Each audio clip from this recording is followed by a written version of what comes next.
नमस्कार मंडळी, आपल्या चॅनलवर तुमचं स्वागत आहे.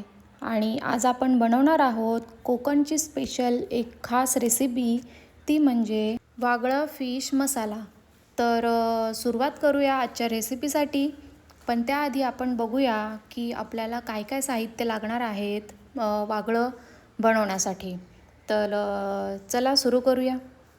तर त्यासाठी मी इथे घेतलेला आहे एक अर्ध्या वाटीपेक्षा अर्धी वाटी सुकं खोबरं, त्यासोबत आहे कांदे, अद्रक, लसूण, मिरच्या, कोथिंबीर आणि आपल्याला लागणार आहे भिंडाची सोलं म्हणजेच रातांब्याची कोकम.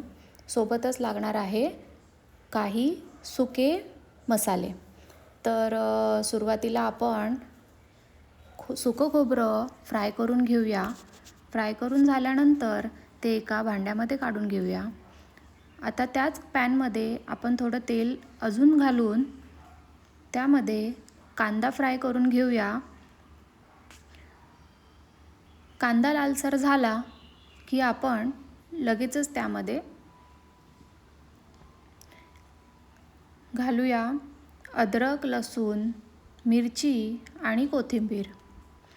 हे सर्व जिन्नस घालून झाल्यानंतर आपण ते ढवळून पूर्णपणे लाल ब्राऊन रंगावर आपण ते भाजून घेणार आहोत. भाजून घेतल्यानंतर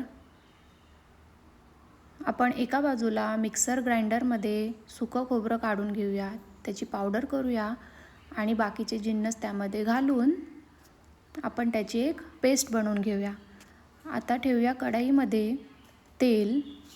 इथे मी 2 पळी मोठे पळी तेल घेतलेलं आहे. त्याच्यामध्ये घालते मी खडे मसाले, काळी मिरी, लवंग, दालचिनी, एक गरम मसाला वेलची आणि जिरे. हे घातल्यानंतर ते थोडे तडतडले की आपण त्यामध्ये ॲड करूया कांदा. ॲड केल्यानंतर लगेचच घालूया टोमॅटो आणि ते दोन्ही एकत्र करून चांगले परतून घेऊया. परतल्यानंतर थोडंसं त्यामध्ये मीठ घालूया की जेणेकरून ते चांगले परतले जातील आणि लवकर सॉफ्ट होतील. आपण त्यानंतर त्यामध्ये घालूया वाटण, जे आपण मिक्सर ग्राइंडरमध्ये वाटण केलं होतं ते आपण वाटण घालूया पूर्ण. वाटण घातल्यानंतर त्याला ढवळून घेऊया, एकत्र करूया. एकत्र करून झाल्यानंतर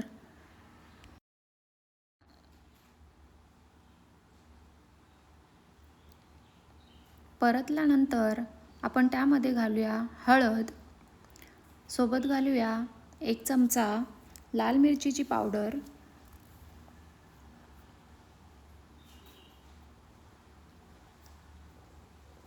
गरम मसाला घालूया.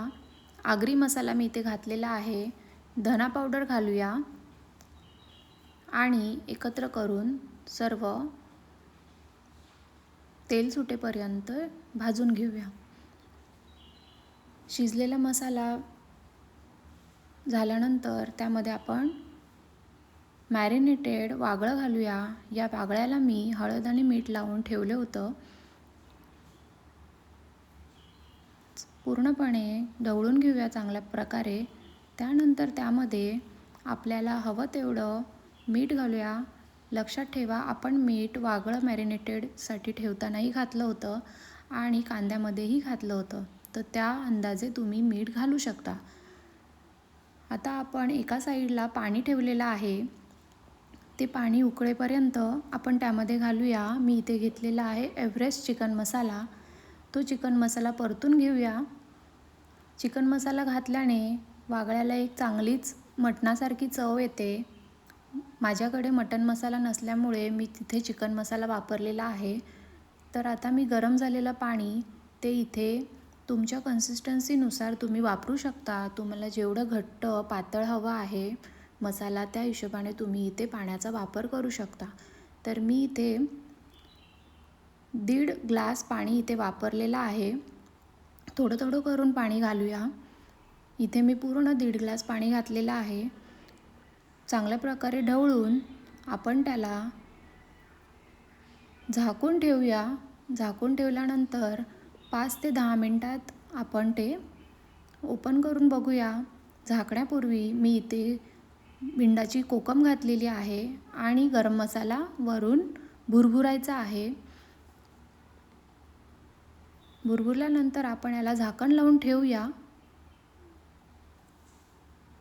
आणि 5 ते 10 मिनटानंतर पुन्हा ढवळून त्याला पुन्हा एक उकळी काढूया.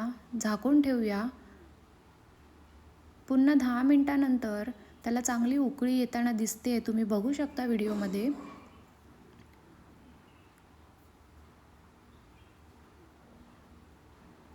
आणि वागळंही शिजलेलं आहे. आता गॅस बंद करूया. कोथिंबीर टाकूया आणि सर्व करूया. तर अशा प्रकारे आपण हे वागळा मसाला बनवलेला आहे. कोकणी पद्धतीने बनवलेला आहे. तुम्ही नक्की ट्राय करा. रंग खूप सुंदर आलेला आहे कढीला. अशाच प्रकारे आपण ही कढी बनवू शकतो. आणि अजूनही तुम्ही सबस्क्राईब केलेलं नसेल चॅनल तर सबस्क्राईब करा. रेसिपी आवडल्यास शेअर करा, लाईक करा आणि कमेंट करून नक्की सांगा. ही रेसिपी तुम्ही गरमागरम भाकरीसोबत सर्व करू शकता.